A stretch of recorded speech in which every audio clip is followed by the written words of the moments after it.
अब बच्चों हम वो क्वेश्चन देखते हैं जो कि इक्वेशन मोशन के बारे में। आप सभी इस चीज़ से फेमिलियर हैं कि there are 3 main equation motion जो आपके लिए मैंने बोर्ड पे लिखी हुई हैं। 2s = vf² - va² है, s = vit + ½ at² है और vf = vi + at है। एक चीज़ तो याद रखनी है, ये जो दोनों इक्वेशंस हैं आप लोगों ने ये माइंड में रखना है कि ये 20 वेक्टर इक्वेशन है और ये भी वेक्टर ही है, यानी ये जो 2 इक्वेशन मोशन है ये वेक्टर फॉर्म में है, लेकिन ये वाली जो इक्वेशन मोशन है ये वेक्टर फॉर्म में नहीं है। ये वाली इक्वेशन मोशन जो है वो स्केलर है, यानी स्केलर फॉर्म में है। तो अगर आपका ये एमसीक्यूज आ जाता है ना कौन सी इक्वेशन वेक्टर है और कौन सी इक्वेशन स्केलर है, तो ये आप लोगों ने याद रखना है कि ये 2 इक्वेशन वेक्टर फॉर्म में है और ऊपर वाली इक्वेशन स्केलर फॉर्म में है। ऊपर वाली इक्वेशन क्यों स्केलर फॉर्म में है, तो आप लोगों ने बच्चों चीज़ याद रखनी है कि जब भी हम किसी वेक्टर का स्केयर लेते हैं, जब किसी वेक्टर का हम स्केयर लेंगे तो वो उसकी मैग्नीट्यूड बन जाती है।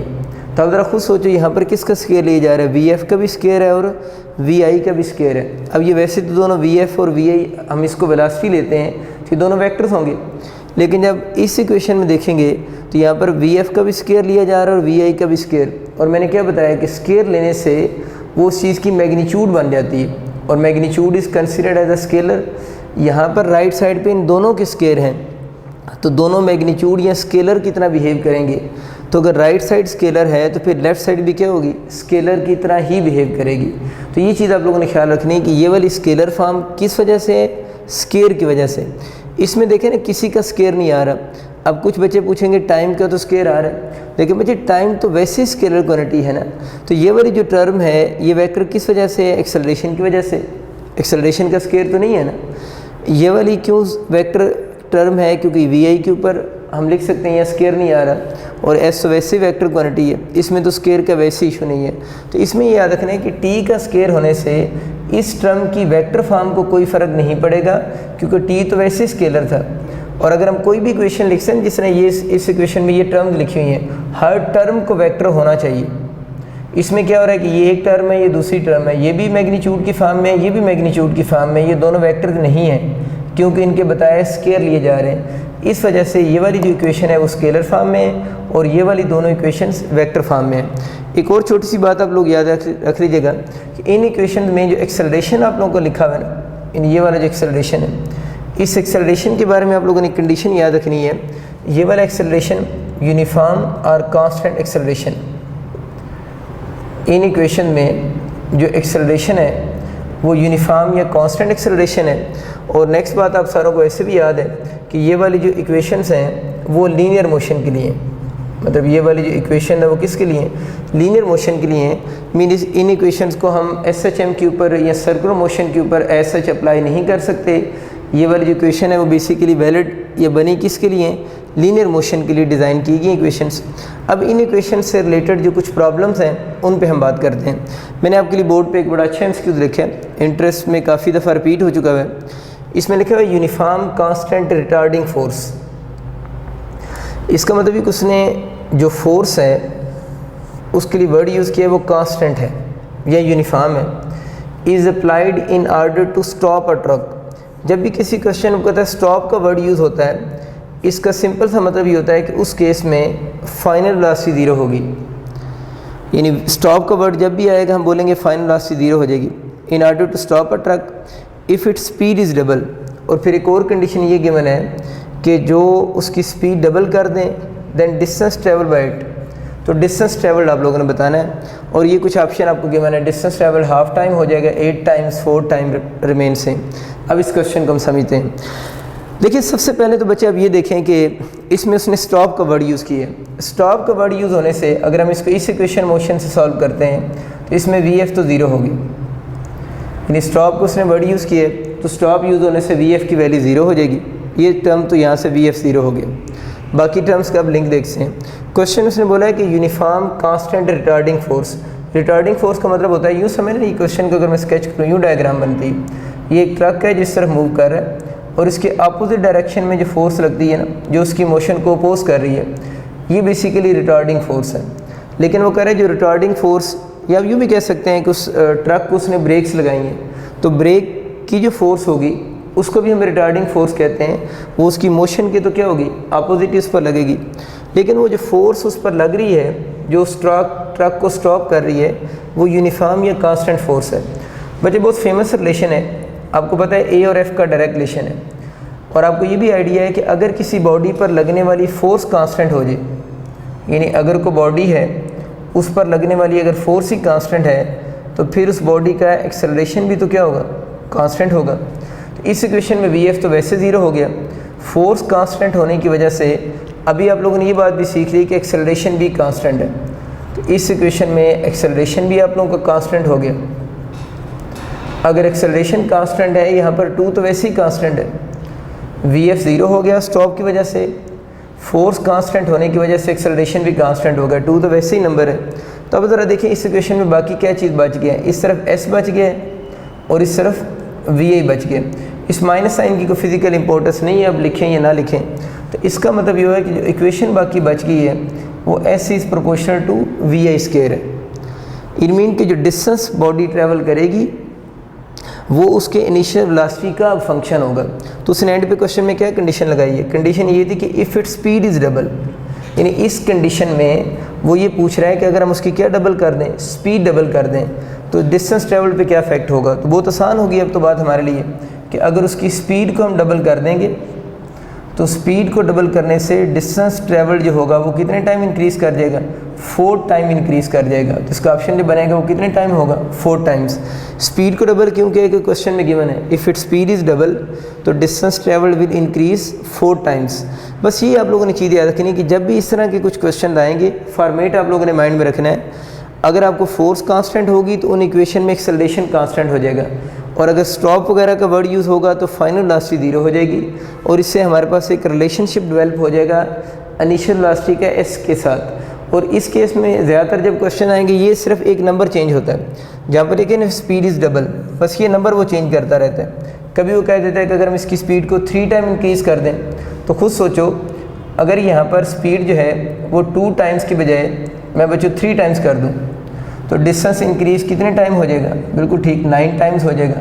तो ये आप लोगों ने छोटी सी अप्रोच याद रखनी है कि ये वाला जो फॉर्मेट है s is proportional to Vi square, ये हम कब यूज़ करेंगे, जब मूविंग बॉडी पर रिटार्डिंग कांस्टेंट फोर्स लगे और वो बॉडी स्टॉप हो जाए, तो उसका ने कितना डिस्टेंस ट्रैवल करना है वो उसके इनिशियल वेलोसिटी पे डिपेंड करेगा। और अगर आपको इनिशियल वेलोसिटी की चेंज के क्वेश्चन आते हैं तो उससे उसका कवर डिस्टेंस भी क्या हो जाएगा, चेंज हो जाएगा। बहुत इंपॉर्टेंट एमसीक्यूज़ है, आप लोगों ने इस चीज़ को माइंड में रखना है। इसी से मिलता जुलता एक और क्वेश्चन देखते हैं कि बच्चे बहुत सिंपल सा क्वेश्चन है, आप इसको सुने इसकी वर्डिंग को। मैंने देखा एक बॉडी है जिस बॉडी को आप लोगों ने वर्टिकली अपवर्ड थ्रो की है। Vertically upward mean 1 dimension motion है, यानी किसी सर्टेन इनिशियल वेलोसिटी से वर्टिकली अपवर्ड थ्रो की है। और मैं कह रहा हूँ मैक्सिमम हाइट पर जब बॉडी गई है तो मैक्सिमम हाइट तक जाने में उसने 2 सेकंड लिए। 2 सेकंड उसका कौन सा टाइम है, मैक्सिमम हाइट तक जाने का, यानी जब वो बॉडी मैक्सिमम हाइट तक गई है तो मैक्सिमम हाइट तक जाने में उस बॉडी ने 2 सेकंड लिए। क्वेश्चन ये है कि इस बॉडी की इनिशियल वेलोसिटी बताएं। तो बहुत सिंपल क्वेश्चन है कि बॉडी को थ्रो किए, मैक्सिमम हाइट का आपको टाइम गिवन है, वर्टिकली अपवर्ड थ्रो किए और उस बॉडी की इनिशियल वेलोसिटी आप लोगों से पूछ रहे क्या होगी। तो इसका हम फर्स्ट इक्वेशन मोशन से सॉल्व कर सकते हैं। देखें जल्दी से, Vf is equal to Vi minus GT मैंने क्यों लिखा है, क्योंकि आप अगेंस्ट ग्रेविटी जा रहे हैं। अगर आप अगेंस्ट ग्रेविटी जाएंगे तो आप लोगों ने G की बजाय क्या यूज़ करेंगे, माइनस G यूज़ करेंगे। इक्वेशन तो यही है ना, Vf is equal to Vi plus AT है। अपवर्ड मोशन हो या डाउनवर्ड हो, A को हम किससे रिप्लेस करते हैं, G से। तो माइनस क्यों लगाया है कि बॉडी अगेंस्ट ग्रेविटी जा रहा है और अपवर्ड डायरेक्शन में G प्लस G हम नहीं लेते, हम माइनस G लेते हैं। अब हमें पता है कि ये जो टाइम है वो मैक्सिमम हाइट का है, और जो 1 डायमेंशन मोशन होती है, यानी जो 1 डायमेंशन मोशन होगी उस 1 डायमेंशन मोशन में तो ये जो टॉप पॉइंट है, इस टॉप पॉइंट पर जाकर तो फाइनल वेलोसिटी 0 हो जाती है। तो अब ज़रा देखते हैं इस इक्वेशन में हमने फाइनल वेलोसिटी 0 कहाँ से गेस की है, 1 डायमेंशन मोशन में मैक्सिमम हाइट का मतलब फाइनल वेलोसिटी 0 होगी। अब बच्चों आप इस इक्वेशन में वैल्यूज पुट करो। Vf को आप क्या लिखोगे, 0, Vi तो आप लोगों ने फाइंड आउट करनी है, माइनस GT हो जाएगा, इसको इधर नीचे लिख सकता हूँ। तो GT को आप इस साइड पर लें, GT is equal to Vi हो जाएगा। तो वी आई अगर आप लोगों ने कैलकुलेट करनी है तो your V I equal to G I को हम यूजली क्या लेते हैं 10, टाइम कितने सेकंड है 2 सेकंड, तो आपकी इनिशियल वेलोसिटी जो बनेगी वो 20 मीटर पर सेकंड हो जाएगी। बस ये आप लोगों ने छोटी सी एक अप्रोच याद रखनी है कि जब अपवर्ड मोशन के इस तरह के क्वेश्चन आएँ तो जिस तरह यहाँ पर स्टॉप की वजह से आपको हिंट मिला था ना कि फाइनल वेलोसिटी 0 होगी, इसी तरह वर्टिकली जब किसी बॉडी को अपवर्ड थ्रो करते हैं तो वहाँ पर मैक्सिमम हाइट पे आपको याद होना चाहिए कि फाइनल वेलोसिटी की वैल्यू क्या होगी 0 होगी। तो इस तरह हम उस बॉडी की इनिशियल वेलोसिटी को हम कैलकुलेट कर सकते हैं। अच्छा, एक और बड़ी इंपॉर्टेंट अप्रोच फ्री फॉल के बारे में थोड़ी सी बात करते हैं। इसको ज़रा देखिए, मैंने आपको प्रीवियस लेक्चर में भी फ्री फॉल की कंडीशन बताई थी। मैंने आपको बताया था फ्री फॉल में जब भी कोई बॉडी फ्री फॉल करता है पहली कंडीशन ये होती है कि उसकी इनिशियल वेलोसिटी 0 होती है, और दूसरा उसमें एक्सेलरेशन जो होता है वो जी यानी ए जो होगा वो जी के इक्वल होगा, और स्मॉल एफ हम यूज़ करते हैं फ्रिक्शन के लिए कि उस केस में फ्रिक्शन की वैल्यू भी जो होगी वो 0 होगी। ये फ्री फॉल की बेसिक कंडीशन थी। और हम लोगों ने फ्री फॉल में डिस्टेंस कवर्ड को डिस्टेंस जब बॉडी कवर करता है, टोटल डिस्टेंस कवर करता है या किसी पर्टिकुलर सेकंड में, उसका फार्मूलाज पहले पढ़ लिए मैं। अब हम उस बॉडी की स्पीड की बात करते हैं, उसकी स्पीड कैसे कैलकुलेट करेंगे। ये बच्चों आपके सामने फार्मूला लिखा हुआ है फॉर फ्री फॉल। जब बॉडी मूव करता है तो उसकी स्पीड इस फार्मूला से कैलकुलेट हो जाती है। ये स्पीड है किसी भी बॉडी की जब वो फ्री फॉल करेगा, v इक्वल टू 2gh। जी तो वही एक्सेलरेशन ड्यू टू ग्रेविटी है, लेकिन इसमें जो h लिखा हुआ है वो मैंने लिखा है बॉडी की कवर्ड हाइट है। इस कवर्ड हाइट के कंसेप्ट को आप ज़रा सीखें कि कवर्ड हाइट हम किससे कहते हैं ना। तो ये बेसिकली इस फार्मूले में जो h लिखा हुआ है वो आम हाइट नहीं है, बल्कि वो कौन सी हाइट है, कवर्ड हाइट है। तो इससे ये बात हमें समझ आ गई। कवर्ड हाइट को अभी मैं आपको क्लियर करता हूँ किससे कहते हैं। उससे पहले दो और छोटी छोटी बातें कर लेते हैं। इस फार्मूले को देख के बच्चे ये चीज़ क्लियर हो गई है कि जब भी कोई बॉडी फ्री फॉल करेगा उस बॉडी की स्पीड सिर्फ किस पर डिपेंड कर रही है, कवर्ड हाइट पर डिपेंड कर रही है। और सेकेंडली आप कहें तो वो एक्सेलरेशन ड्यू टू ग्रेविटी की वैल्यू पर डिपेंड करेगी, जो कि with in the gravitation field earth के अराउंड तो क्या रहेगी, अर्थ के क्लोज तो उसकी वैल्यू कांस्टेंट होती है। और जो हम 9.8 मीटर पर सेकंड स्क्वायर या हम एमसीक्यूज़ में इसको राउंड ऑफ करके 10 मीटर पर सेकंड स्क्वायर लेते हैं।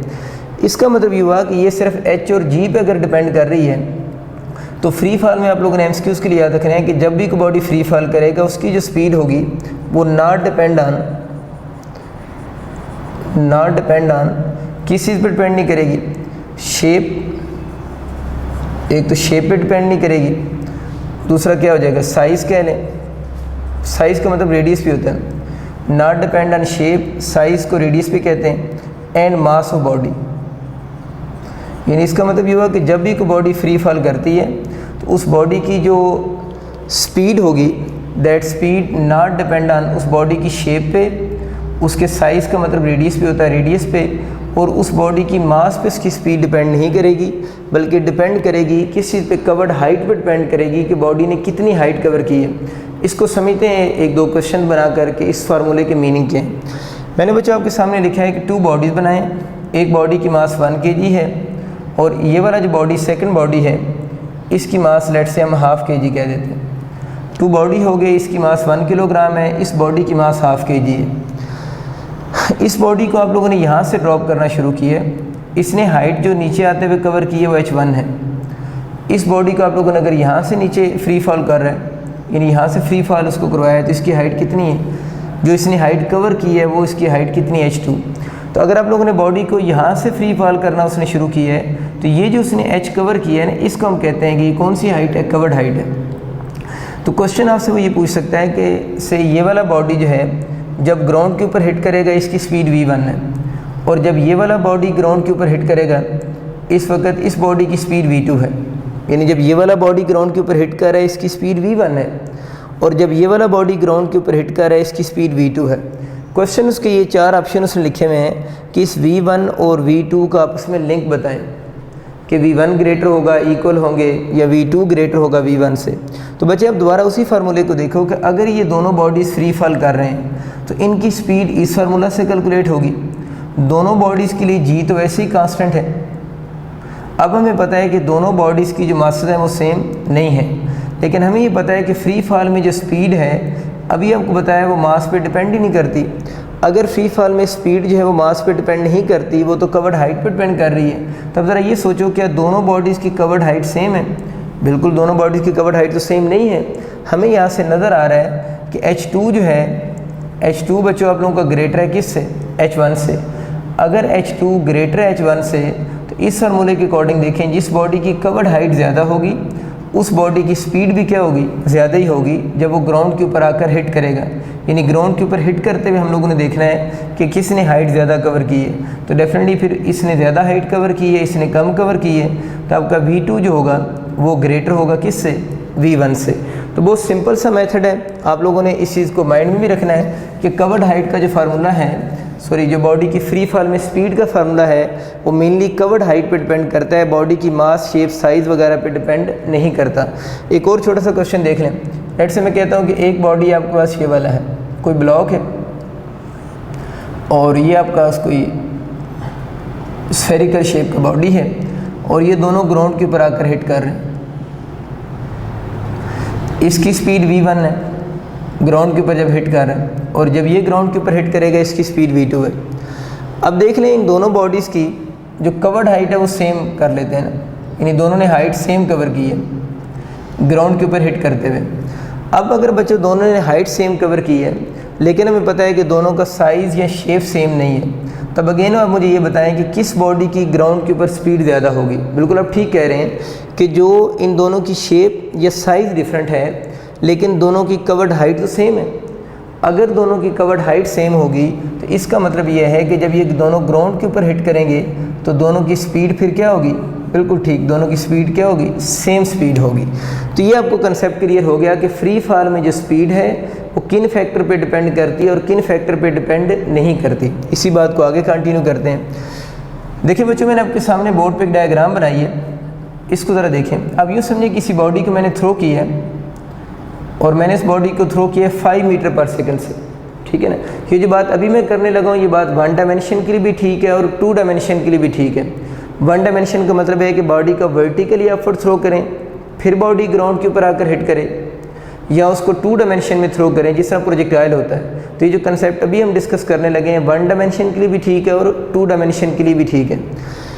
तो लेकिन दोनों में एक कंडीशन कॉमन है कि दोनों में फ्रिक्शन आप लोगों ने क्या लेनी, 0 होगी तो ये कंसेप्ट अप्लाई होगा, अदरवाइज अप्लाई नहीं होगा। तो मैं कह रहा हूँ अगर सपोज करें किसी बॉडी को 1 डायमेंशन में या 2 डायमेंशन में मैंने 5 मीटर पर सेकंड से थ्रो किया, अब वो बॉडी यहाँ से ऊपर जा रहा है और फिर नीचे आकर उसने इसी सेम लेवल पे आकर हिट किया। सेम पॉइंट नहीं कह रहा, सेम लेवल होना चाहिए, सेम लेवल पे आकर उसने दोबारा हिट किया। तो आप लोगों ने याद बच्चों ये रखना है कि अगर आप लोगों ने इसको 5 मीटर पर सेकंड से थ्रो किया है, अगर फ्रिक्शन 0 होगी तो सेम लेवल पे उसकी स्पीड क्या होगी, सेम होगी। बहुत आसान सा एमसीक्यूज़ है। अगर आपका कभी एमसीक्यूज़ आता है कि अगर हम किसी बॉडी को 5 मीटर पर सेकंड से अपवर्ड थ्रो कर रहे हैं तो बताएं वो बॉडी ग्राउंड के ऊपर हिट की स्पीड से करेगा, तो ग्राउंड के ऊपर हिट भी बच्चों की स्पीड से करेगा, 5 मीटर पर सेकंड से ही करेगा। ये जो 1 डायमेंशन मोशन भी ऐसे ही है। लेट्स से आप इसको यूँ देख लेना, सपोज करें ये बॉडी है, मैं कहता हूँ मैंने इसको थ्रो किया है, अपवर्ड थ्रो किया है 5 मीटर पर सेकंड से। अब इसने अपनी मैक्सिमम हाइट कवर की और मैक्सिमम हाइट कवर करने के बाद इस बॉडी ने जब वापस आना है तो आपसे पूछेगा जब दोबारा इस पॉइंट पे वापस आएगा, यानी मैक्सिमम हाइट कवर करने के बाद ड्यूरिंग डाउनवर्ड जर्नी, तो सेम लेवल पे इस पॉइंट पे इसकी स्पीड क्या होगी। अगर इस जगह पर थ्रो 2 मीटर पर सेकंड से किया है उसको अपवर्ड, तो वापस भी किस स्पीड से आएगा, 2 मीटर पर सेकंड की ही स्पीड से वो ग्राउंड के ऊपर वापस आकर भी हिट करेगा। तो ये 2 बड़े इंपॉर्टेंट पॉइंट्स हैं, इनको एक तो बच्चा आप लोगों ने याद रखना है कि फ्री फॉल में स्पीड किस चीज़ पे डिपेंड करती है, किस चीज़ पे डिपेंड नहीं करती। और सेकंड आपको जो मैंने चीज़ बताई है कि अगर फ्रिक्शन 0 हो जाए, 1 डायमेंशन मोशन हो या 2 डायमेंशन मोशन हो, दोनों केसेस में आप लोगों ने इस चीज़ का ख्याल रखना है कि जब स्पीड से बॉडी को थ्रो करेंगे सेम लेवल पे जब वो वापस आएगा तो उसकी स्पीड सेम होगी। कुछ बच्चों को ये सेम लेवल जो मैं लफ्ज़ बोल रहा हूँ इसकी इतनी अच्छी समझ नहीं आती कि इसकी मीनिंग क्या है ना।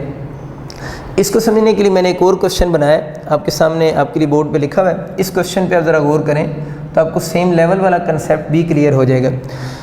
देखिए बच्चे, मैंने आपके लिए एक डायग्राम ड्रॉ की, एक टावर है, उस टावर के ऊपर 2 बॉडीज़ हैं, एक को हम ए बोल देते हैं, एक बॉडी को बी कह देते हैं। क्वेश्चन ये है कि इस बॉडी ए को उस टावर से आप लोगों ने वी वेलोसिटी से अपवर्ड डायरेक्शन में थ्रो किया है, और एक दूसरा बॉडी जो बी है उस बॉडी बी को आप लोगों ने वी वेलोसिटी से डाउनवर्ड थ्रो किया।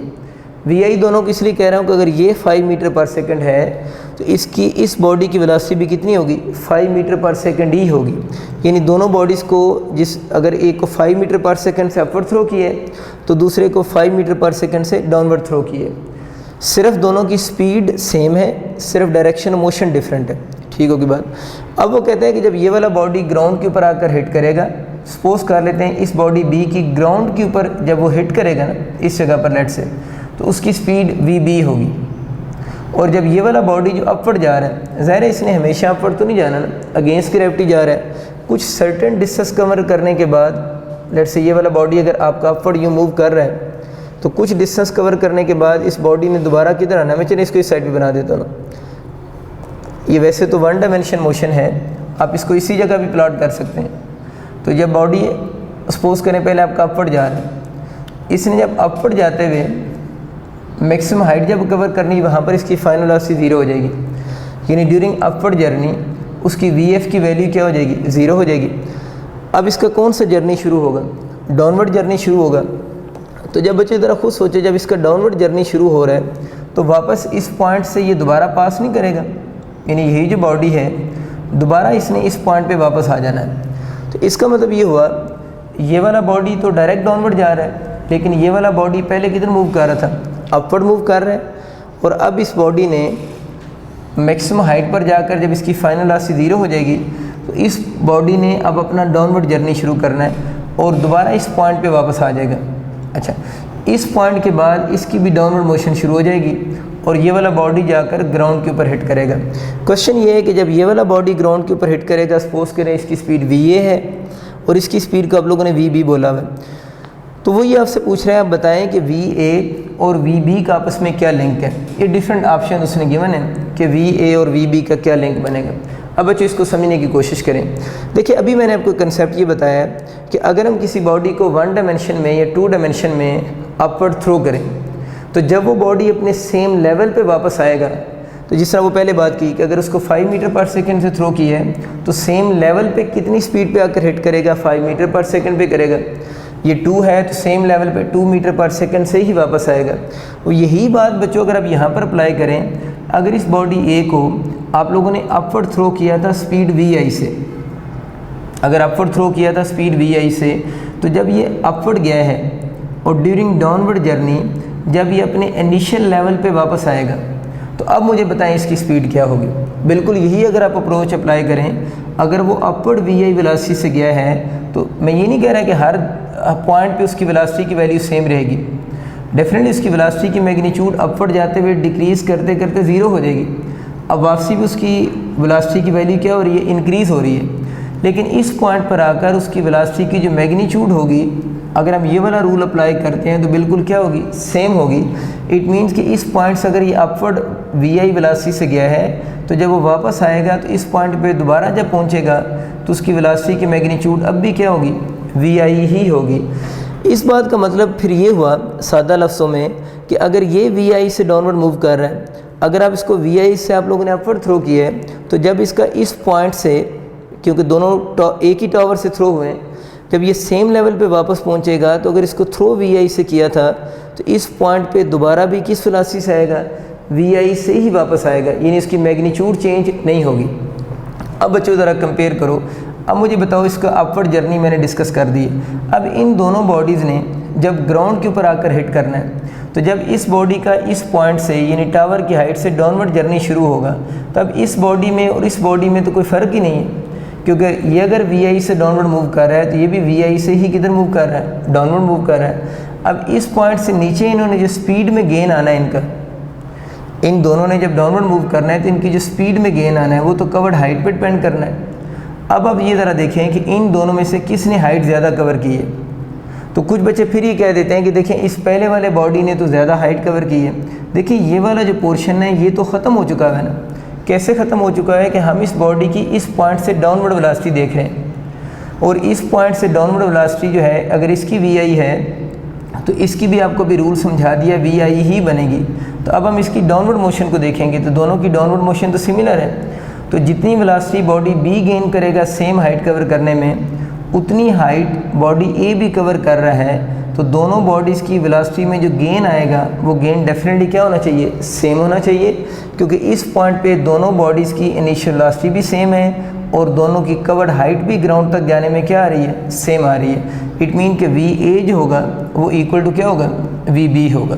तो अक्सर बच्चों को जो कन्फ्यूजन होती है, मैं बच्चों फिर रिपीट कर रहा हूँ, ज़्यादातर स्टूडेंट्स ये समझते हैं कि इसकी कवर्ड हाइट ज़्यादा है। तो अब ये कंसेप्ट अगर आपको फिर कंफ्यूज करता है तो आप इस पॉइंट पे फोकस करो, इसकी वेलोसिटी हम वी आई क्यों ले रहे हैं, इसकी वेलोसिटी तभी डाउनवर्ड जर्नी में हम वी आई ले रहे हैं क्योंकि ये पूरा जो पाथ है आप लोगों ने इस सारे पार्ट को रिमूव किया है। कैसे रिमूव हुआ है कि जब उसी पुराने थ्योरम के अकॉर्डिंग अगर थ्रो वी आई से किया है तो वापस भी वो किस वेलोसिटी से आएगा, वी आई से ही आएगा। तो अब इसका मतलब है कि इस पॉइंट के बाद ये दोनों बॉडी सिमिलर बॉडी काउंट होंगे, दोनों की इनिशियल वेलोसिटी भी सेम है और दोनों बॉडीज़ के बाद कवर्ड हाइट भी सेम है, तो दोनों की स्पीड में जो गेन आएगा वो फिर भी आप लोगों का क्या रहेगा, सेम रहेगा। तो आप लोगों ने इस तरह के प्रॉब्लम्स की थोड़ी प्रैक्टिस करनी है, इस तरह के अच्छे खासे ज़्यादा क्वेश्चन आते हैं। इसके हम एक दो प्रॉब्लम और डिस्कस करते हैं ताकि इस कंसेप्ट पे आपकी ग्रिप थोड़ी स्ट्रांग हो जाए। दोबारा बच्चे हम उसी फार्मूला मैंने आपके लिए बोर्ड पे लिखा है v इक्वल टू √2gh, वही जिस केस में फ्री फॉल का केस है ना। तो इसको फ्री फॉल के अलावा भी इसके कुछ क्वेश्चन बन सकते हैं, उसके लिए मैंने एक एमसीक्यूज़ आपके लिए बोर्ड पे लिखा है, इसको ज़रा देखते हैं क्या है। यूँ समझने की एक बॉडी है, कोई बॉडी से उसकी मास m है और इस हाइट, इस पॉइंट पे या इस हाइट पे बॉडी रखी हुई है और बॉडी 3 डिफरेंट ट्रैक के अलॉन्ग मूव कर सकती है। ये 3 डिफरेंट ट्रैक्स हैं, एक ये वाला ट्रैक है, यूँ सीधी आ सकती है, इस ट्रैक के अलॉन्ग मूव कर सकती है या इस ट्रैक के अलॉन्ग मूव कर सकती है। और जो तीनों ट्रैक्स हैं वो फ्रिक्शनलेस ट्रैक्स हैं। अगर ये तीनों ट्रैक्स फ्रिक्शनलेस हैं इसका मतलब है कि फ्रिक्शन की वैल्यू कितनी है, 0 है। तो इस केस में वो आपसे पूछ रहा है कि अगर बॉडी इस ट्रैक के अलॉन्ग मूव करके नीचे आए, सपोज करें जब वो नीचे आएगी इसकी फाइनल स्पीड v1 है, फाइनल स्पीड v1 है, इस ट्रैक के अलॉन्ग जब नीचे आएगी स्पीड v2 है, इसके अलॉन्ग स्पीड v3 है। तो क्वेश्चन उसका ये है कि बताएं इनमें से कौन सी स्पीड ग्रेटर होगी और कौन सी स्पीड स्मॉलर होगी। नीचे कुछ ऑप्शन मैंने आपके लिए लिखे हैं। देखिए ये जो केस है बज़ाहिर देखने से लगता है शायद ये फ्री फॉल का नहीं है, और ये वाला फार्मूला हम लोगों ने पढ़ा था फ्री फॉल के लिए है ना। लेकिन अगर इस तरह का कोई प्रॉब्लम आ जाए उस केस का भी आंसर हम इस फार्मूला से सम हो कर सकते हैं, क्योंकि इस केस में भी तो फ्रिक्शन 0 है ना। तो आप लोगों ने बच्चों ये याद रखना है कि इस फार्मूले के अकॉर्डिंग देखा जाए तो बॉडी की जो स्पीड है बॉटम पे वो तो कवर्ड हाइट पे डिपेंड करती है। तो आपको क्या लगता है किसने हाइट ज़्यादा कवर की है? अब ज़्यादातर स्टूडेंट ये सोचते हैं कि शायद हाइट जो है इस वाले बॉडी ने लेट से अगर कुछ कहते हैं ज़्यादा कवर की है, तो असल में ये जो उन्होंने कवर की है ना, ये जो चीज़ है ये ज़िगज़ैग चीज़ है, इस चीज़ को असल में हम लेंथ ऑफ पाथ कहते हैं। हाइट और चीज़ होती है, ये जो बॉडी इस पाथ के अलॉन्ग मूव करे इस सारी चीज़ को हम लेंथ ऑफ पाथ कहते हैं। जो हाइट होता है ना वो तो बेसिकली मैक्सिमम वर्टिकल डिस्टेंस होता है ना, यानी हाइट जो है वो तो मैक्सिमम वर्टिकल डिस्टेंस को हम बोलते हैं। तो अब ज़रा खुद नोट करो, ये जो इनके ये जो चीज़ है दैट इसका लेंथ ऑफ ट्रैक कह लें या लेंथ ऑफ पाथ कह लें, पाथ को मैं ट्रैक भी लिख सकता हूँ, ये लेंथ ऑफ ट्रैक लिखी, ये चीज़ लेंथ ऑफ ट्रैक है। हमारे फार्मूले में हाइट यूज़ हो रही है जो कि मैक्सिमम वर्टिकल डिस्टेंस होता है। तो बच्चे अगर इस पॉइंट में आपको समझाने के लिए लाइन ड्रॉ करता हूँ तो मुझे ये बताओ कि इन सब में से वर्टिकल डिस्टेंस किसका ज़्यादा है? तो सबका वर्टिकल डिस्टेंस तो क्या है, सेम है। अगर इन ये यहाँ से वर्टिकल डिस्टेंस लेंगे ना, ये जो चीज़ है, अगर इन सारे बॉडीज़ का वर्टिकल डिस्टेंस सेम है, तो अगर वर्टिकल डिस्टेंस सेम है यानी h सेम है, तो फिर सबकी स्पीड भी बॉटम पे क्या होगी, सेम होगी। तो ये आप लोगों ने कंसेप्ट याद रखना है कि इस केस में हम ये, अब मैं ये भी कह सकता हूँ कि ये वाला जो फार्मूला है वो लेंथ ऑफ ट्रैक पे भी डिपेंड, अगेन जिस तरह मास पे डिपेंड नहीं करता, बॉडी की शेप, साइज़ का हम रेडियस भी बोलते हैं, उस पर डिपेंड नहीं करता। इसी तरह आप कह सकते हैं कि लेंथ ऑफ ट्रैक पे भी डिपेंड नहीं करता, लेकिन ज़रूरी है कि वो जो ट्रैक्स हैं वो कौन से ट्रैक्स हों, फ्रिक्शनलेस ट्रैक्स हों, मीन उन ट्रैक्स के अलावा कोई फ्रिक्शन ना हो। तो इस केस में भी अगर इन सब के लिए हाइट देख लें सेम आ रही है, अगर हाइट सेम है तो सबकी स्पीड भी क्या होगी, सेम होगी। तो आपका अल्फ़ा ऑप्शन इस केस में करेक्ट होगा। बहुत अच्छा एमसीक्यूज़ है, इसको आप लोगों ने माइंड में रखना है। इस एमसीक्यूज़ को देखें, इसमें थोड़ी सी इक्वेशन मोशन की दोबारा कैलकुलेशन है। सपोज़ करते हैं एक बॉडी है, उसको आप लोगों ने अपवर्ड थ्रो किया विद स्पीड u से, यानी इस बॉडी को आप लोगों ने अपवर्ड थ्रो किया विद स्पीड u से, और ये 1 डायमेंशन मोशन है। ये समझाने के लिए मैंने डायग्राम इस तरह ड्रॉ की है, अदरवाइज़ ये जो क्वेश्चन है वो 1 डायमेंशन मोशन का है। आप लोगों ने इस बॉडी को वर्टिकली अपवर्ड थ्रो किया विद स्पीड u से। अब वो कहता है कि बॉडी ने पहले अपवर्ड हाइट कुछ कवर की है, अगेन ये माइंड में रखना है वन डायमेंशन मोशन, समझाने के लिए थोड़ा वो उसको कर्वेचर सा दिया हुआ है। जब बॉडी वापस आ रहा है तो फाइनल उसकी जो स्पीड जब थ्रो की है वो स्पीड यू से थ्रो की है उसको, और जब बॉडी ने आकर ग्राउंड के ऊपर हिट किया है तो जब उसने ग्राउंड के ऊपर हिट किया है उस वक्त उसकी फाइनल स्पीड वी है। अब इसको इसके साथ कंपेयर न करना शुरू हो जाएगा। कभी हमने पढ़ा था जिस स्पीड से थ्रो करते हैं उसी से हिट करता है, तो देखिए इन दोनों के लेवल सेम तो नहीं है ना, लेवल सेम होंगे तो फिर स्पीड क्या होगी, सेम होगी। जब भी थोड़ी देर पहले आप लोगों ने बात पढ़ी है, इन दोनों पॉइंट्स का अगर लेवल सेम नहीं है तो डेफिनेटली इस अगर ये u है और ये v आपस में इस केस में इक्वल नहीं होंगे, डिफरेंट होंगे, क्योंकि दोनों का जो लेवल है वो सेम नहीं है। खैर ये एक और अप्रोच यहाँ पर हम डिस्कस करना चाह रहे हैं, लेकिन उस कन्फ्यूजन को भी आप लोगों ने यहाँ पर रिमूव कर लेना है कि इस बॉडी को आप लोगों ने थ्रो स्पीड u से की है, वन डायमेंशन मोशन है, और इसने आकर ग्राउंड के ऊपर हिट स्पीड v से की है। और क्वेश्चन उसका ये है कि बॉडी ने अपने during upward journey and during downward journey total distance covered by the body बताएं। यानी इस बॉडी ने अपने कंप्लीट जर्नी में जो टोटल डिस्टेंस कवर किया है, आप लोगों ने वो टोटल डिस्टेंस फाइंड आउट करना है। देखिए बच्चे इसमें टू डिफरेंट टाइप्स की मोशन इंक्लूड हैं। कैसे टू डिफरेंट टाइप्स की मोशन इंक्लूड है? एक इस बॉडी का अपवर्ड जर्नी है ना, और एक इस बॉडी का डाउनवर्ड जर्नी है। तो जब भी इस तरह का कोई क्वेश्चन आएगा तो आप लोगों ने उस मोशन को टू सेक्शन में डिवाइड कर लें। हम ये अज्यूम कर लेते हैं कि ड्यूरिंग अपवर्ड जर्नी उसने डिस्टेंस s1 कवर की है और ड्यूरिंग डाउनवर्ड जर्नी उसने डिस्टेंस s2 कवर किया है। अब हम s1 और s2 की वैल्यूज़ निकाल लेंगे और इन दोनों को अगर हम सम करेंगे तो हमारे पास टोटल डिस्टेंस कवर्ड डिस्टेंस आ जाएगा उसका। तो पहले हम s1 की कैलकुलेशन की बात करते हैं, यानी उसका जो वर्टिकल डिस्टेंस है उसको कैलकुलेट करते हैं। देखिए इस बॉडी को आप लोगों ने अपवर्ड थ्रो किया था विद स्पीड u से, यानी u स्पीड से अगर अपवर्ड थ्रो किए, अगर ये मोशन मैंने बताया वन डायमेंशन है, तो जब इसकी मैक्सिमम हाइट आएगी वहाँ पर जाकर इसकी फाइनल वेलोसिटी तो क्या हो जाएगी, ज़ीरो हो जाएगी ना। यानी ये वाला जो जर्नी है इसकी इनिशियल वेलोसिटी u है और फाइनल वेलोसिटी इसकी ज़ीरो है। दूसरी बात बच्चों ये है कि ड्यूरिंग अपवर्ड जर्नी वो वाला बॉडी अगेंस्ट ग्रेविटी मूव कर रहा है, तो फार्मूले में जो एक्सेलरेशन ड्यू टू ग्रेविटी होगा उसके साथ भी आप लोगों ने क्या लगाना है, माइनस साइन लगाना है। ज़रा देखते हैं, ये मैंने आपके लिए इक्वेशन लिखी 2s vf square minus vi square. अभी मैंने आपको बताया कि अगर हम इसको अपवर्ड जर्नी के लिए सॉल्व कर रहे हैं ना, यानी ये वाला पोर्शन अपवर्ड जर्नी के लिए, अपवर्ड जर्नी में वन डायमेंशन मोशन में फाइनल वेलोसिटी ज़ीरो होगी। तो देखिए इस vf को ज़ीरो पुट कर दिए। जो इस क्वेश्चन में मैं इनिशियल वेलोसिटी गिवन है वो आपको बचे u की इक्वल गिवन है, vi को मैंने u लिख दी है। इस कवर्ड डिस्टेंस को अपर डायरेक्शन में मैंने s1 लिखा है, और अभी आपको बताया था कि ये अगेंस्ट द ग्रेविटी है तो एक्सेलरेशन की बजाय माइनस जी हम लिख देंगे। ठीक होगी बात। अब ये माइनस इस माइनस से कैंसिल हो जाएगा। हमें किसकी वैल्यू चाहिए, s1 को आप इसी जगह लिखा रहने दें।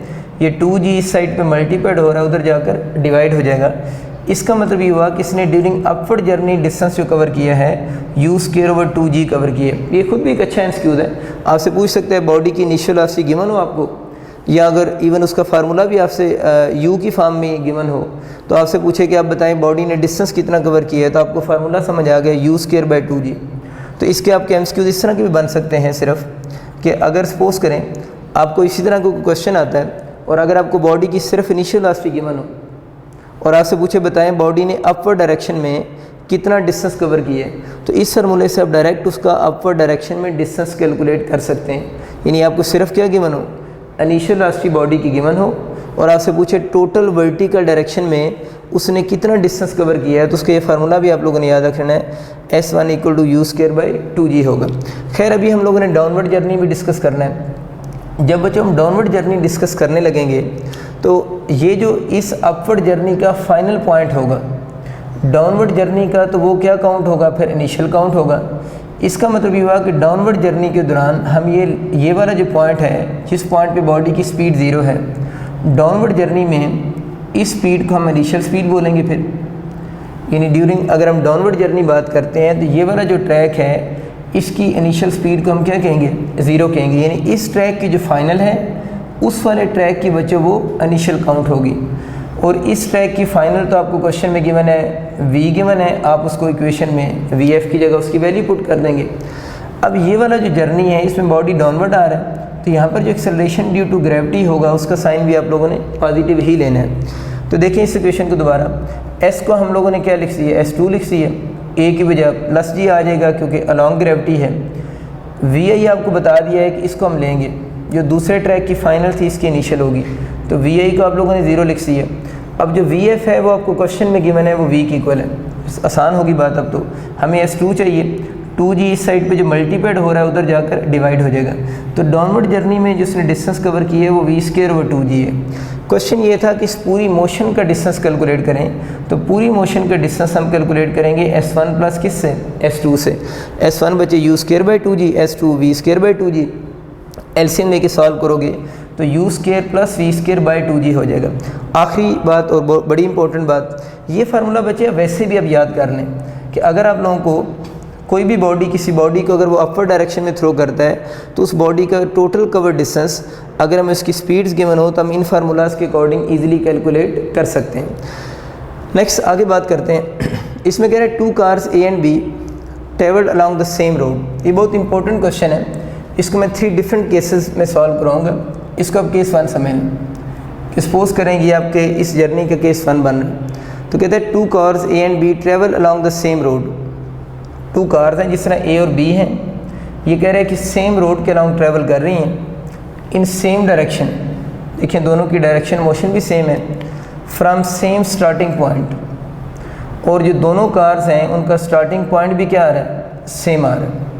तो 2 कार्स होगी travel along same road, same direction और स्टार्टिंग पॉइंट भी सेम है। अब क्वेश्चन में फर्दर आगे बात कर रहा है कि कार A जो है maintained A speed of 50 kilometre per hour, यानी कार A जो है उसकी स्पीड 50 किलोमीटर पर आवर है, यानी इसकी स्पीड 50 किलोमीटर पर आवर है। But car B start 1 hour later. जो कार B है उसकी स्पीड, ये सॉरी साथ में गिवन है, वो 60 किलोमीटर पर आवर है, यानी B की स्पीड 60 किलोमीटर पर आवर बनेगी। 60 में लिख सकता हूँ। A की स्पीड जो है वो 50 है और B की स्पीड वही 60 किलोमीटर पर आवर है। जो की पॉइंट है ये कि but car B starts 1 hour later, मतलब दोनों ने मूव करना शुरू किए। B की स्पीड वैसे ज़्यादा है कार A से, लेकिन B ने मूव करना कितने आवर लेटर स्टार्ट किए, 1 आवर वो कह रहा है लेटर स्टार्ट किया है। किससे, कार A से, यानी कार पहले मूव कर रही है, कार B ने बाद में मूव करना शुरू किए। How many hours will it take for B to overtake A। अच्छा, अब उसका क्वेश्चन ये है कि दोनों कार का स्टार्टिंग पॉइंट हर चीज़ सेम है, लेकिन स्टार्टिंग टाइम सेम नहीं है। कार A मूव कर रही है विद स्पीड दिस स्पीड से, कार B ने, दोनों का स्टार्टिंग पॉइंट वगैरह सेम है, लेकिन स्टार्टिंग पॉइंट सेम है, डायरेक्शन सेम है, लेकिन क्या मैं बताया स्टार्टिंग टाइम सेम नहीं है। और कार B जो है उसने 1 आवर लेटर चलना स्टार्ट किया है, किससे, कार A से। क्वेश्चन उसका ये कि ज़ाहिर है कार A मूव कर रही है, B भी मूव कर रही है। अब B की जो स्पीड है वो कार A की स्पीड से ज़्यादा होगी, क्योंकि कार A पहले ट्रैवल करना पहले शुरू कर चुकी हुई है। कुछ टाइम के बाद क्योंकि कार B की स्पीड ज़्यादा है तो कार B जो होगी वो कार A को क्रॉस करेगी। यानी इसकी स्पीड ज़्यादा है तो इसने कुछ टाइम के बाद कार A को क्रॉस करना है। अब उसका क्वेश्चन ये कि कितने टाइम के बाद कार B जो है वो कार A को क्रॉस करेगी। तो आप लोगों ने इन दोनों का ये क्रॉसिंग टाइम बताना है कि जब कार B कार A को क्रॉस कर जाएगी। सपोज कर लेते बताएं कि कार B कार A को जब क्रॉस कर रही है ना, इस वक्त इनका क्रॉसिंग टाइम T है, यानी T टाइम के बाद कार B जो है वो कार A को क्रॉस करती है। इस बात को फिज़िकली ज़रा सोचें, यूँ समझें कि एग्जांपल दे रहा हूँ कि कार B जो है उसने 7 आवर्स के बाद, कार B ने कार A को 7 आवर्स के बाद क्रॉस किया। कितने आवर्स के बाद, 7 आवर्स के बाद। एग्जांपल है, अगर इसने इसको 7 आवर्स के बाद B ने A को क्रॉस किया तो A पहले मूव करना शुरू हुई है, ये A पहले मूव करना शुरू हुई है, और A जो कार है वो B कार से कितने आवर पहले मूव करना शुरू हुई है, 1 आवर। इसका मतलब ये हुआ कि अगर इसको 7 आवर लगे हैं A को क्रॉस करने में, तो A का उस वक्त टोटल टाइम कितने आवर हो चुका होगा, 7 + 1 8 आवर्स हो चुका होगा। इट मीन्स कि जब कार B जो है वो कार A को क्रॉस करती है, उस वक्त जो कार B का जो भी टाइम होगा उसके अंदर अगर हम +1, वो +1 ये बना है, अगर ये 2 आवर लेटर होता तो फिर हम 2 ऐड करके कार A का टाइम बनाते हैं। तो कार B का जितना भी टाइम होगा कार ए का टाइम उससे 1 आवर ज़्यादा होगा इस क्वेश्चन के अकॉर्डिंग। अगर टी में 1 आवर के बजाय 2 आवर होता तो फिर कार बी से कार ए का जो टाइम था वो 2 आवर ज़्यादा हो जाना था। तो अगर इसका टाइम बचे, मैं कह देता हूँ कार बी ने कार ए को क्रॉस किया टी टाइम के बाद, तो अब अगर आपसे कोई बंदा पूछे कार ए ने इस वक्त टोटल टाइम कितना ले चुकी होगी इस सेम पॉइंट तक आने में, तो बिल्कुल ठीक है बता रहे हैं t+1 हो जाएगा। यानी अगर इसका टाइम t है तो इसका टाइम उससे 1 आवर ज़्यादा होगा। और अगेन रिपीट कर रहा हूँ, ये वाला 1 वो 1 आवर लेटर वाला 1 लिखा हुआ है कि 1 आवर क्योंकि लेटर स्टार्ट हुई है इसलिए a का टाइम उससे 1 घंटा ज़्यादा होगा। ठीक होगी बात। अगर टाइम t के बाद क्रॉस हुआ है तो उस वक्त a का टाइम उससे 1 घंटा ज़्यादा होगा। इस क्वेश्चन की लॉजिक क्या है? ये क्वेश्चन ये है कि जब 2 कार्स सेम डायरेक्शन मूव कर रही हो तो हम लोगों ने उनका क्रॉसिंग टाइम बताना है। इसमें जो बात याद रखने वाली वो बच्चों ये है कि दोनों कार का स्टार्टिंग पॉइंट सेम है। द टाइम जब बी कार ए को क्रॉस करेगी तो आप ज़रा ये चीज़ नोट करें, फिर दोनों का कवर डिस्टेंस तो सेम होगा ना। लेकिन यहाँ से दोनों ने चलना शुरू किया, टाइम का फ़र्क है सिर्फ, और इस जगह पर जाकर अगर क्रॉस किए तो खुद सोचो दोनों बॉडीज़ ने या दोनों कार्स ने जो डिस्टेंस कवर किया होगा, दोनों का डिस्टेंस कवर तो क्या होना चाहिए? सेम होना चाहिए।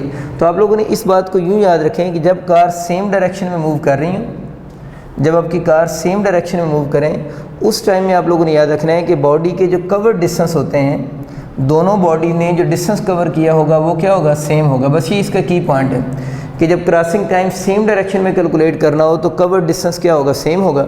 अब आपको बच्चे सबको याद है कि S=VT होता है। अब आप S=VT के अकॉर्डिंग दोनों बॉडीज़ की इक्वेशन लिख लें। अगर SB=SA आ रहा है क्योंकि डिस्टेंस कवर्ड हमें पता चल गया सेम है, तो S=VT लिखा। कार B की स्पीड आप लोगों ने VB है और टाइम t के बाद अगर क्रॉस कर रही है तो VB×T हो जाएगा। लेकिन जब कार A के लिए लिखेंगे तो V की जगह पर तो VA आ जाएगा, लेकिन अगर इसका टाइम t लिया है तो आपको समझाया उसका टाइम उससे 1 आवर ज़्यादा होगा तो उसका टाइम t+1 होगा। देखें t के बजाय t+1 हो गया। अब आप इसको सॉल्व कर सकते हैं। कैसे सॉल्व कर सकते हैं? इसके ब्रैकेट ओपन कर दें, 62 = 50t और 1 से करेंगे तो 50 हो जाएगा। अब आप इसको इस साइड पे अगर ले आते हैं तो 60 - 50 10 और ये वाला 50 0 0 से कैंसिल हो जाएगा तो t = 5 आवर्स। इट मीन्स कि कार B जो है उसने कार A को कितने टाइम के बाद क्रॉस कर लेना है? 5 आवर्स के बाद कार B जो है वो कार A को क्रॉस कर जाएगी। अभी हम लोगों ने जो डिस्कस किया है, हम लोगों ने 2 ऐसे बॉडीज़ का क्रॉसिंग टाइम डिस्कस किया है जो दोनों बॉडी से वो सेम डायरेक्शन में मूव कर रहे थे। अब हम वो केस डिस्कस करेंगे, मीटिंग टाइम या क्रॉसिंग टाइम ही कैलकुलेट करेंगे जब दोनों बॉडीज़ या 2 कार्स जो हैं वो अपोजिट डायरेक्शन में मूव कर रही हैं। तो ये दोनों अप्रोच आप लोगों ने याद रखनी है और क्वेश्चन में ये चीज़ देखनी है कि वो बॉडी सेम डायरेक्शन मूव कर रही हैं, उसकी लॉजिक हम डिस्कस कर चुके हैं। अब हम उस तरह के क्वेश्चंस को हैंडल करना सीखेंगे जब दोनों बॉडीज़ अपोजिट डायरेक्शन में मूव कर रही हैं। इसके लिए मैंने आपके लिए बोर्ड पे एक एमसीक्यू लिखा है, आप ज़रा देखें। इसमें लिखा है 2 cars 500 metre apart moving towards each other with a constant speed. अब यूँ समझने कि एक कार A है, एक कार B देख लें। इन दोनों में मैंने सेपरेशन 500 मीटर शो की है क्योंकि 500 मीटर गिवन है और कह रहे हैं कि दोनों कांस्टेंट स्पीड से मूव कर रही हैं टुवर्ड्स ईच अदर। और स्पीड है कितनी? 25 मीटर पर सेकंड। तो स्पीड कांस्टेंट है और 25 मीटर पर सेकंड है। तो देख लें दोनों कार एक दूसरे के टुवर्ड्स मूव कर रही हैं और दोनों की जो स्पीड है वो 25 मीटर पर सेकंड है। उसने सेम अज्यूम की हुई है। अच्छा, एक चीज़ याद रखना है कि दोनों की स्पीड सेम होना नेसेसरी नहीं है। दोनों की स्पीड क्वेश्चन में डिफरेंट भी हो सकती है और दोनों की स्पीड क्वेश्चन में सेम भी हो सकती है। तो इससे फ़र्क नहीं पड़ता कि दोनों की स्पीड सेम है या स्पीड डिफरेंट है। लेकिन ये जो गिवन प्रॉब्लम है इसमें स्पीड सेम गिवन है, लेकिन बता दिया है कि स्पीड सेम होना हर क्वेश्चन के अंदर नेसेसरी नहीं है। स्पीड डिफरेंट भी होगी तो हम इसको इसी मेथड से सॉल्व कर सकते हैं। अच्छा, आगे चलते हैं। What time they will meet. ज़ाहिर है दोनों बॉडीज़ अपोजिट डायरेक्शन मूव कर रही हैं, तो क्वेश्चन इसकी कि किस टाइम पे एक दूसरे को मीट कर जाएंगी या क्रॉस कर जाएंगी। ये नीचे उसने कुछ टाइम के ऑप्शन लिखे हुए हैं। अब हम इसको देखते हैं कि कितने टाइम के बाद ये एक दूसरे को क्रॉस करेंगी। देखिए बच्चे, बड़ी सिंपल सी बात है कि कार A सपोज करें उसने टाइम t के बाद अगर क्रॉस कर रही हैं, टाइम t अज्यूम कर लेते हैं जिसके बाद क्रॉस कर रही हैं। कार A ने जो भी डिस्टेंस कवर किया होगा उसका हम SA से डिनोट कर देंगे। कार B ने जो भी डिस्टेंस कवर किया होगा उसका SB से डिनोट कर लेंगे। मैंने एक इमेजिनरी पॉइंट यहाँ पर लगाया कि सपोज करें इस पॉइंट पे दोनों कार एक दूसरे को मीट कर रही हैं, तो याद रखना है कि जब बॉडीज़ अपोजिट डायरेक्शन में मूव कर रही हों उनका क्रॉसिंग टाइम आप लोगों ने कैलकुलेट करना हो। तो आप ज़रा खुद सोचें कि वो जो क्रॉसिंग टाइम जब आएगा तो दोनों कार ने जो कंबाइंड डिस्टेंस कवर किया होगा, यानी कार ए ने और कार बी ने मीटिंग टाइम पर जब आएंगी तो दोनों ने जो कंबाइंड डिस्टेंस कवर किया होगा उस डिस्टेंस का सम जो होगा वो उन दोनों के दरमियान में सेपरेशन के मस क्या होना चाहिए, इक्वल होना चाहिए। ये इसमें काम की बात भी है कि जब बॉडीज़ अपोजिट डायरेक्शन मूव करें तो उन दोनों के डिस्टेंस का सम टोटल सेपरेशन के क्या होना चाहिए, इक्वल होना चाहिए। तो अब मैं तो ये रिकमेंड करता हूँ कि आप सिर्फ इस इक्वेशन को याद रखें कि when two bodies are moving in opposite direction and you have to calculate the meeting और क्रॉसिंग टाइम, तो उन दोनों डिस्टेंस का सम जो बॉडीज़ ने कवर किया होगा वो किसकी इक्वल होगा, टोटल डिस्टेंस के इक्वल आ रहा होगा। टोटल डिस्टेंस मीन इन दोनों के दरमियान में सेपरेशन की इक्वल होगा। ठीक होगी बात।